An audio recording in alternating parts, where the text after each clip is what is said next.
Bom dia a todos, obrigado pela vossa presença. Já agora apresento a mesa: José Feliciano Costa, Secretário-Geral da FIMPROF, Francisco Gonçalves, à minha direita, Secretário-Geral da FIMPROF, e também João Louceiro, do Secretariado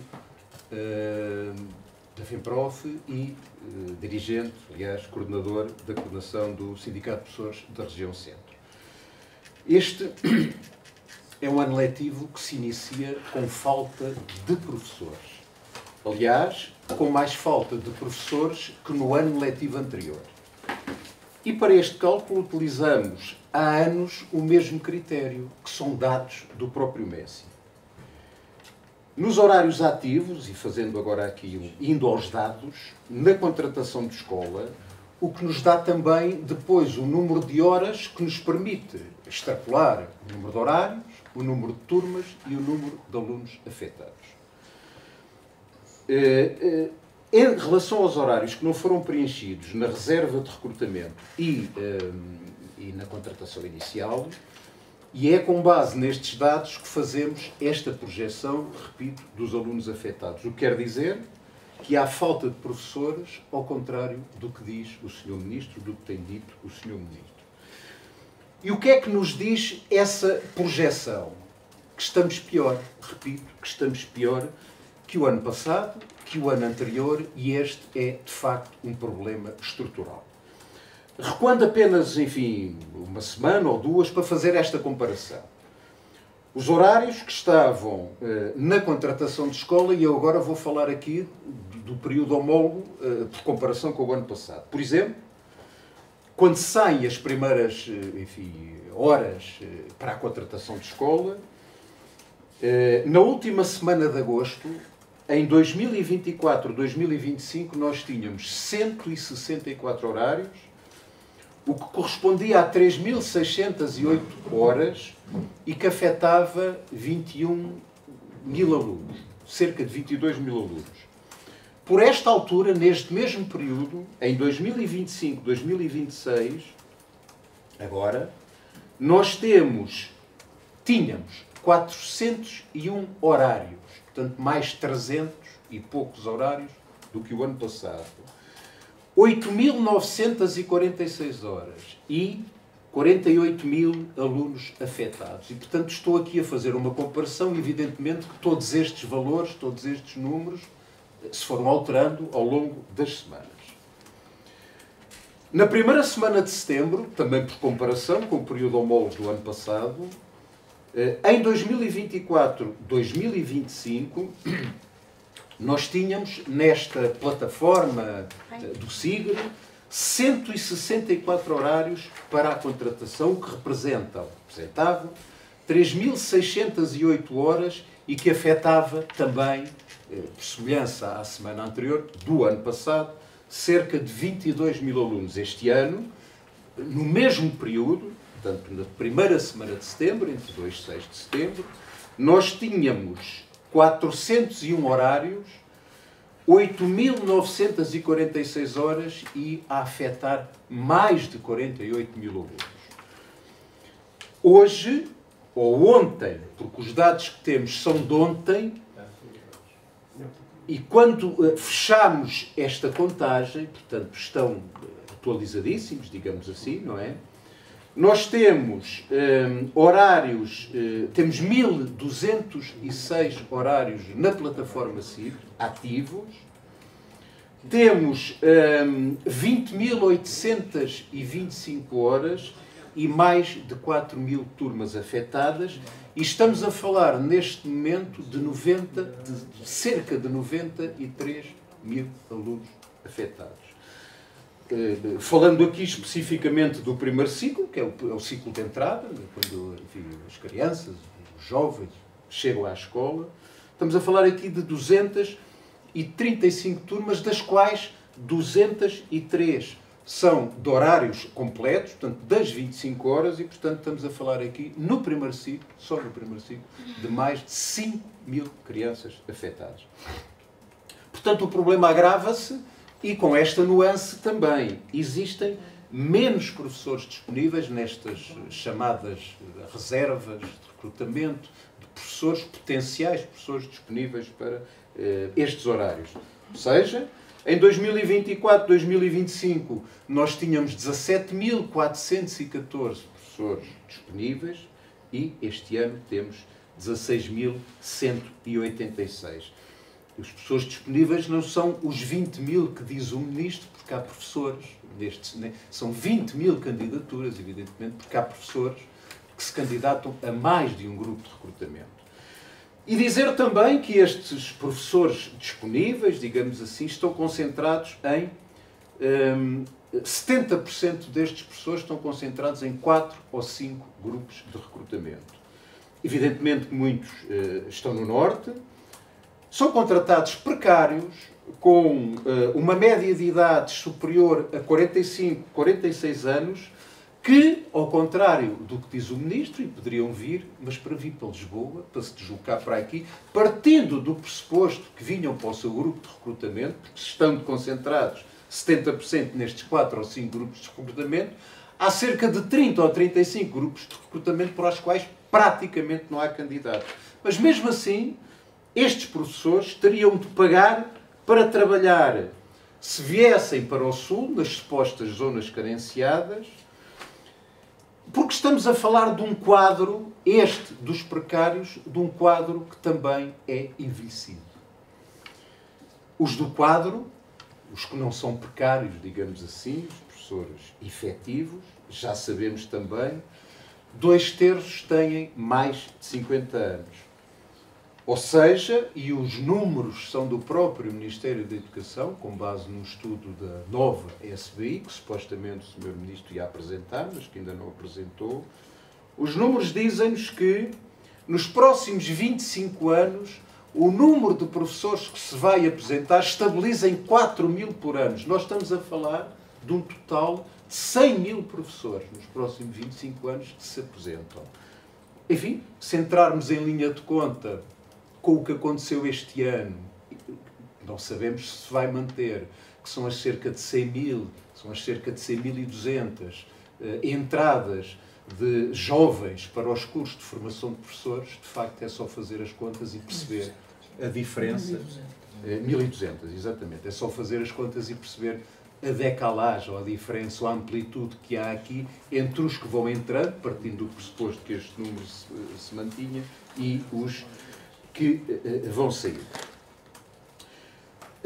Este, portanto, é um problema que se acentua, que se agrava e que, para nós, evidentemente, tem um caminho. E é um caminho que queremos rapidamente ver percorrido, que é o caminho da valorização da carreira, que tem aqui uma peça que é a revisão do Estatuto. Para a FEMPROF, esta revisão tem que dar logo no início, que esperemos que seja agora em setembro, sinais claros, ou seja, utilizando uma expressão que nós já utilizamos, tem que ser mesmo uma revisão em alta. Uma revisão em alta que entre em vigor o mais rapidamente possível. E nós temos proposto, evidente, um documento, e as propostas desse documento, que já entregámos ao Ministério da Educação, e é um documento que foi aprovado por milhares de professores em centenas de reuniões que fizemos por todo o país e que terminou num plenário nacional aqui em Lisboa, também com centenas de professores, são propostas que incidem na valorização dos salários, nomeadamente na valorização dos índices, dos principais índices ou dos índices de iniciação da carreira. São propostas que incidem na valorização das carreiras. São propostas ligadas à melhoria dos horários e das condições de trabalho, também de apoios à fixação, também de apoios à deslocação. Esta é a revisão que nós queremos que comece e que tem, repito, e tem que ser em alta. Evidentemente, se este sinal for dado claramente já em setembro por parte do Ministro, provavelmente, recuperávamos muitos daqueles 20 20 mil professores que abandonaram, e são também números do Ministério da Educação, professores profissionalizados que abandonaram a carreira nos cerca de 15, 20 anos últimos e que foram à procura de estabilidade noutras profissões, ganhando menos, mas ficando provavelmente mais perto de casa e com um vínculo mais precário. Portanto, são esses professores, muitos desses professores que poderiam ser recuperados se de facto fossem dados sinais de uma revisão do Estatuto que valorize mesmo a carreira dos professores. Porque o discurso do Ministro, de facto, não compagina com a realidade. E mais uma vez, e agora falando de outras coisas que não só da falta dos professores, são coisas muito importantes, os dados são os que são. Fizemos um inquérito esta semana sobre os problemas, os outros problemas do arranque do ano letivo, que mostram, de facto, o continuado desinvestimento na educação, na escola pública. Uma amostra num universo de 231 unidades. Estamos a falar de uma amostragem de 28,5%, portanto, quase ou perto de 30% do universo total de agrupamentos de escolas e escolas não agrupadas do continente. E há duas grandes conclusões que se saem deste inquérito que a FEMPROF efetuou nesta última semana.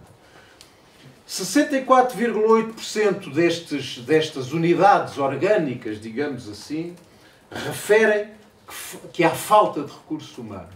Mas mais, 48% dizem que, por comparação com o ano passado, houve uma redução destes recursos humanos, destes recursos materiais. Mas mais, 50% destes agrupamentos de escolas que enfatizam a falta de recursos humanos, ou que falam da falta de recursos humanos, enfatizam que essa está concentrada, ou enfim, que é muito focalizada na falta de professores, na falta de docentes nas escolas. Estamos, evidentemente, a falar nesta amostra que, referente a estas escolas, que representa 6,5% das escolas que enfatizam esta questão das faltas de professores, o que não coincide com o discurso do Ministro, que diz que o problema da falta de professores está resolvido em 98% ou 99% das escolas. Portanto, essa não é a realidade. Mas os diretores respondentes referem outros problemas. Por exemplo, rácios por cumprir, falta de acompanhamento de crianças com as necessidades educativas, falta de equipamentos de informática, más condições do edificado, falta de técnicos, de psicólogos, de mediadores culturais, de mediadores linguísticos e de assistentes operacionais, como comecei por referir, também. Horários de trabalho que mantêm irregularidades, razões, pela qual, após 16 de setembro, já vamos reatar a greve ao solto de trabalho, evidentemente às ilegalidades também na componente não letiva de estabelecimento, ao solto de trabalho nesta componente não letiva do estabelecimento e também às horas extraordinárias. E, portanto, esta é também uma nota que deixamos aqui. Uma preocupação também que queríamos aqui referir, nomeadamente às alterações propostas e que à legislação laboral, chamado Código de Trabalho. Estamos muito preocupados com estas propostas que estão em cima da mesa, de alteração à legislação laboral, e há aqui duas questões que nos merecem particular atenção. Nomeadamente a manutenção da caducidade, da contratação coletiva, aqui com reflexo já diretamente, enfim, nas escolas que nós representamos, evidentemente do ensino particular e cooperativo, das IPSS também. Esta manutenção da caducidade, como já dissemos, é, no nosso entender, o principal elemento que algumas entidades patronais levam de chantagem, de bloqueio para a negociação com os sindicatos. Mas também, outra preocupação, o ataque à lei da greve. Nomeadamente, alargando o conceito de necessidade social impreterível que é um recuo significativo neste direito dos trabalhadores e que merece, evidentemente, uma forte contestação. E daí o apelo também que fazemos a todos à presença na jornada de luta da CGTP já no dia 20 de setembro. Por último, a designada reforma do MESI. Reforma que o Ministério da Educação, que o Governo, aliás, está a introduzir no Estado e que utilizou o Ministério da Educação, agora MESI, como bolão de ensaio. No nosso entender, esta, e já o dissemos, é uma peça para o desmantelamento do Ministério da Educação. Manifestamos, aliás, desde já, grandes preocupações com um processo que, enfim, que pode conter, e no nosso entender contém aqui laivos de inconstitucionalidade. Por exemplo, criação de uma superagência, a chamada, já criada, AGSE, que tem um conjunto de competências e de autonomia que nos deixa muito preocupados e, nesse sentido, vamos pedir já reuniões à senhora Provedora da Justiça e ao senhor Presidente da República, no sentido de verificar, enfim, e de nos receber para a verificação da inconstitucionalidade deste diploma. Estou a falar do Decreto-Lei 99/2025, que cria estas estruturas. Estamos, evidentemente, também, e ainda falando desta reforma do Estado, perante um governo que introduz claramente uma linha privatizadora e que, no nosso entender, ameaça a escola pública, como é óbvio, e no Ministério da Educação, este processo está a ser conduzido pelo Ministro, responsável político, que simultaneamente vai dizendo também que a falta de professores é residual, o que, enfim, colocamos aqui, se há da parte do Ministro um desconhecimento da realidade pelo facto de não estar a conseguir ler estes números, que são reais e que nós apresentamos com dados do próprio Ministério da Educação.